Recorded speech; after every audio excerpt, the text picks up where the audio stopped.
Hello, everyone. I am Dr. Quinton Morris, and I am the artist, scholar, in residence here at King FM. And I am so excited to introduce to the public formally a new show, a new initiative that I have been working on with Classical King FM here in Seattle for the last few months. Our new show is called Unmute the Voices, which will premiere in a couple of weeks on Juneteenth at 3 o'clock Pacific. This is a new show that I created, which highlights and celebrates the music of BIPOC composers and performers. And joining me today are two very special people who are very near and dear to my heart, who are both from my alma mater, which is the Butler School of Music at the University of Texas at Austin. And so joining me first is Daniel Ching, who is the first violinist of the Miro Quartet, who was also my former teacher, who I did my violin studies with at the University of Texas at Austin. And also Mary Ellen Poole, who is the director of the Butler School of Music. So I am so happy to have both of you here joining me virtually for this celebration. So welcome to both of you. Thank you, Quinton. Thank you. Yes. How you guys doing? We're wet. It's very rainy down here in Austin. You sent your Seattle weather down here. Thanks a lot. And it is hot here. See? Well, thank you both for joining me. We're living now in an era, of course, where at least in our field specifically, more and more of the classical music canon is talking about diversity and inclusion and how it's important for listeners and for learners to know more about classical music from people who especially have been marginalized or are of color. Can you both tell me, why do you think it's important for classical music listeners as well as learners to understand the importance of music by BIPOC composers and performers? Who wants to take that first? Violin? Oh, I thank you, Daniel. Well, I will talk a little bit about, if you don't mind, Quinton, I'll talk a little bit about the way I think the Butler School's thinking has evolved on this. Sure. Since I got here. And just for a point of demarcation, I'm going to take the murder of George Floyd as a before and after. I would say before, we had some students who were pushing us, and their names were Katya and Chelsea. Katya Osorio and Chelsea Daniel. They founded an organization called Exposure TV, which it's a YouTube channel, which in a way is trying to do what Unmute the Voices is doing. And they got a grant for that. It was all about making high quality videos of the repertory of BIPOC composers and also showing representation of BIPOC performers in this art form. So they were starting to get us to think about this and saying, when I came to the Butler School, I looked around and I was one of the few people in the room. And this is how that made me feel. And this is how that made me feel not at home. So I think we were really interrogating ourselves and saying we can do better. And one of the ways where we were starting to make some changes was in hiring faculty. And bit by bit, we were changing our procedures to make sure that we opened up the hiring process in such a way and very aggressively working our networks so that we didn't just keep hiring the same old people over and over and over again, reproducing ourselves. Mm-hmm. So that was before. And maybe I'll stop there because I think that kind of set a foundation for what came after. But I think listening to our students and hearing how they feel about it and what they have to say, and you and I have talked about this a number of times, you know, what it's like to be that person. Yeah. It's been very powerful for us. I don't know, from the faculty perspective, I don't know if Daniel has kind of seen the same thing. Yeah, I mean, the just the movement of, I mean, there's always been talk about, you know, more inclusiveness and just more diversity and on all sides in the student body, faculty, leadership positions. But I think, Mary Ellen, you touched on it. I think in that push, just having more representation, especially at the faculty and leadership levels, just promotes more feeling of, for any students who are thinking about classical music as a career, University of Texas or other institutions that are doing this, there's this more sense of welcoming and seeing themselves in these positions, you know, seeing a faculty member have a successful career and, and that, you know, they also look like me. I think it's a really powerful message, you know, and we do have a new dean hire at the College of Fine Arts who's Hispanic, and that just does all kinds of amazing things for inspiring younger people who are thinking about this career, having a career in the fine arts, not just in classical music, but saying, oh, you know, I can do that too. I can lead the next generation of artists, and it doesn't really matter. It doesn't matter what they look like. And unmuting the voices, I love the title, by the way, because that's really what it is. You have all these voices that have been there, but muted in some way, whether by suppression or censorship or just lack of opportunity. And I think that's what this is. It's just really giving an opportunity for all these other voices that have been there, not given a chance to shine and be heard. So that's all part of the initiative at the Butler School. You know, I really appreciate that because, you know, as an alum and someone who did my doctorate there in performance, that was one thing, Daniel, that I was always so appreciative to you for, was being open to learning about different composers, because I was always bringing in, you know, a piece of repertoire by a Black or Hispanic composer, or, you know, you remember me introducing you to the Chevalier de Saint-Georges. Absolutely. You know, and wound up actually writing my treatise topic paper on him.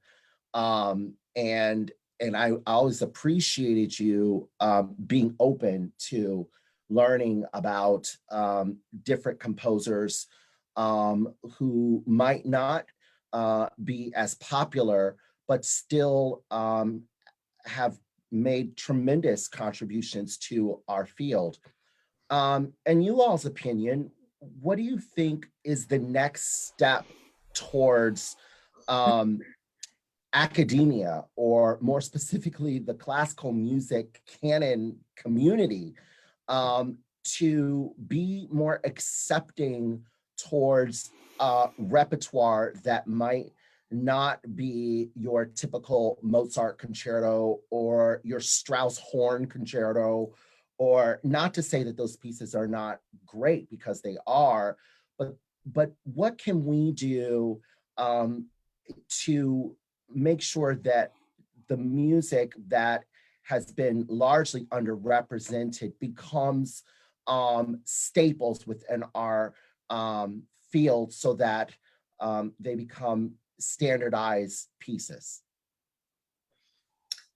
I'm so glad you asked that question, because to me that gets at structures and structural stuff, which I think, while representation is huge and repertory is huge and is an important first step, I think if you don't change the structures of the way you admit people to the profession, which in itself is a word that makes it sound very exclusive, like it's a country club that you have to apply to get into, which not the image we're really wanting to convey these days. What we've been doing for the last year at the Butler School is really concentrating on those barriers. And just in the, like the great Hindu god Ganesh, trying to remove all the barriers and the obstacles to students for access to training, as you're doing with Key to Change, and to faculty hiring. I mean, we have to think differently about the way we evaluate people. One of the things we're thinking about, for example, which I think makes some of my colleagues really nervous, is to not have CVs in the first round of faculty searches. And I like it. Think about it. And also not having a reference list in the beginning, because what does everybody do in the faculty search? They say, oh, do I know your advisor? Do I know your violin teacher? If I do know them, you must be okay. And so we reproduce and reproduce and reproduce. But if we have people speak for themselves first, and then look at whether they went to Juilliard or, you know, whether they studied with Miss DeLay or whatever. I'm just shooting down all these sacred cows. That could really open up the pool of possible potential colleagues. So how do we start to question the way we've always done things around here? That's what I'm really interested in. And you know, I'm going to say this. I appreciate you mentioning that as a white woman, because that is something that as a man of color, as a Black man, we have spoken up and we have fought this fight for our entire lives. And I am a firm believer that it really does take, when it comes to this sort of systemic advocacy that we're really pushing, it does take our white colleagues to not be afraid to speak up and to really address the elephant in the room, because it's not a matter of taking something away from someone. It's just creating access and removing the barriers so those people who are talented, who may not have, for instance, maybe gone to Juilliard or may not have played with the Jerusalem Symphony Orchestra when they were 11 years old, but you know, those people who still have, they're of color, they are quite talented and academically savvy, still have an opportunity and access to be able to compete for jobs and or admission for schools just like everyone else. So I really appreciate you saying that, because it really is going to take more people like you to stand up to these sorts of issues that arise. Well, and one of the things I don't want anybody to forget, because I think sometimes people in the power structure often think, oh, well, this is taking something away from me, you know, when actually what it's doing is bringing people. I mean, this is what we found in the last couple of years with some of these new faculty we've hired. They are changing the conversation. They are changing the conversation about the way we teach, about the way we learn. And that is the final thing that I would say, Quinton, and I don't pretend to have figured it out, but beyond repertory, beyond representation, beyond the structural barriers, I think ultimately we in classical music are going to have to change the way we teach and learn. And only then are we going to start creating the young composers who will be the canon of the future. I mean, I think you also, you were asking about the music itself, you know, how are we going to change the way things are programmed and really the things that we're studying. And, you know, I think Mary Ellen really hit on it. I mean, the undertone of everything we're talking about is really just the courage from everybody. The courage from the establishment, you know, the courage from the ones trying to break in, to really look for something totally different. So from the programming side, I mean, it is so easy for an organization, let's say the Austin Symphony or the New York Philharmonic, to continue programming the Beethoven, the Strauss, as you mentioned, Strauss is great. Yeah.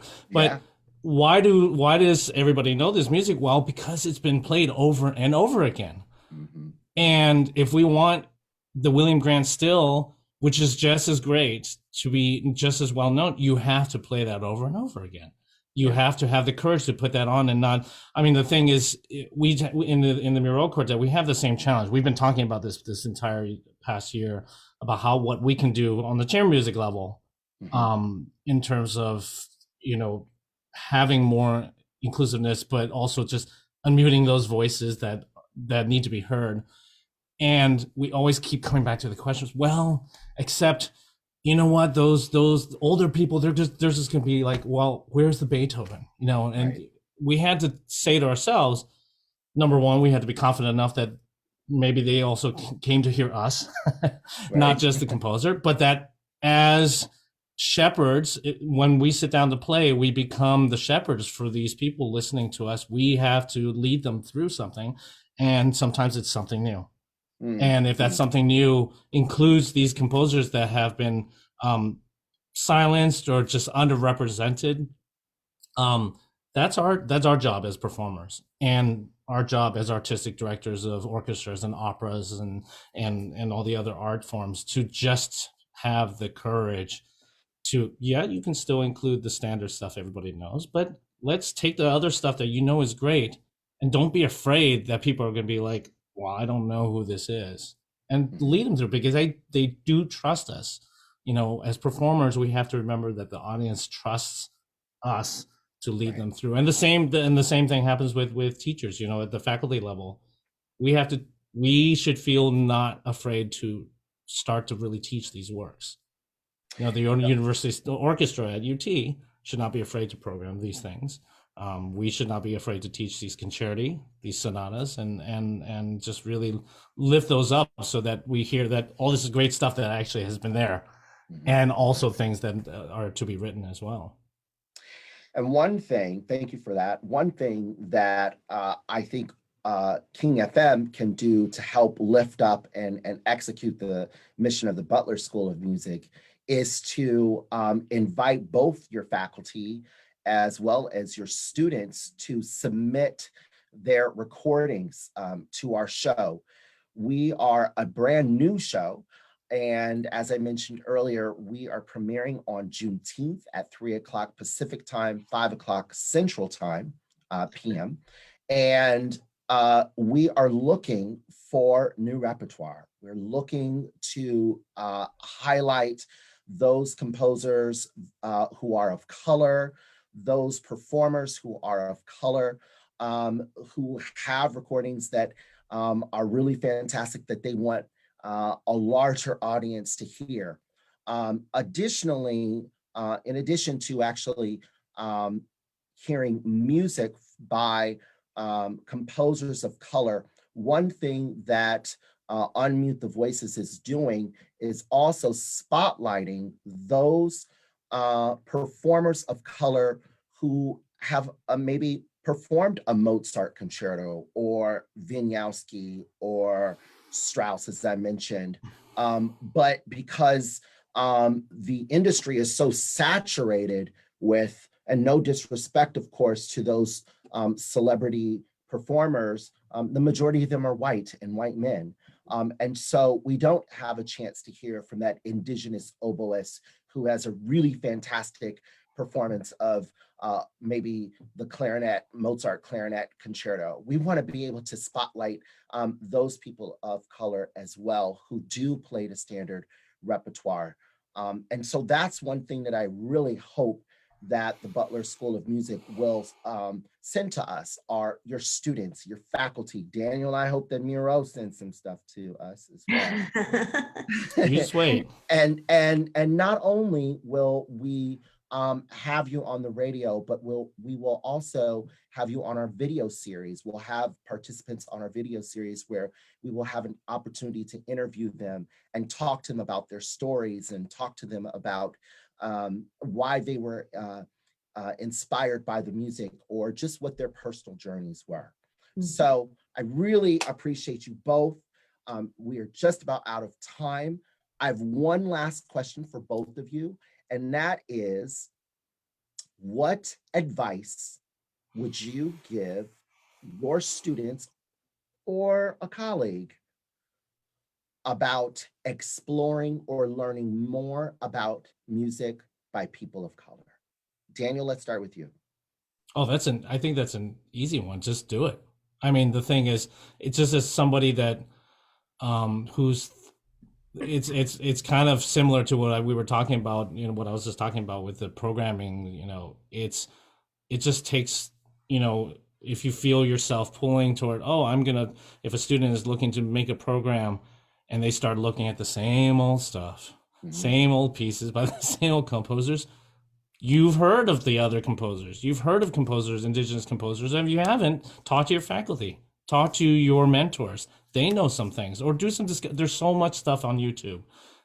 Great performances of music by BIPOC composers out there. And just discover, do the same thing, that give these composers and these voices the same opportunity that those composers like Beethoven and Mozart were given when they were starting out. That's all it was they were given that opportunity. So all we need to do is give these voices an opportunity, and then just do it. Don't flinch. Go for it. Mariella? Yeah, I would say two things. First, that word programming, which we use very casually as musicians. It is true that we've been programmed. And we've been programmed, as Daniel said, by the constant repetition and valuing, some might even say overvaluing, of white male composers and performers over, 400, 800 500, 800 years. Yeah. How far back do you want to go? Palestrina. Before Christ? You gotta deprogram yourself. And I think one way to do this, and this is a very uncomfortable thing, but have you all noticed that people are starting to, they'll look at say a conference is announced on Facebook, and here are the speakers, and everybody's like, that is a bunch of white guys. Look at that panel. It is a bunch of white guys. What is wrong with this picture? People are being made uncomfortable by that exclusion. And we should allow ourselves to be uncomfortable if we see a repertory list that is all white and all male. And we should sit in that and act on it, just as Daniel said. Yeah, great. Well, thank you both so much, Mary Ellen and Daniel, for joining me to talk about the importance of BIPOC composers and performers. I'm Dr. Quinton Morris, artist scholar in residence here at King FM. Thank you to everyone who made comments in the chat. We actually are doing a double header, so you can join us again later on today for another talk about the importance of BIPOC performers and composers. Check out all of our events. We have numerous events next week as well, and we look forward to you joining us on our debut on Saturday, June 21st at 3 o'clock Pacific time, 5 o'clock Central time, for the debut of Unmute the Voices. Thank you so much, and I hope everybody has a great day. Thank you, Quinton. Thank you. Thank you, Quinton.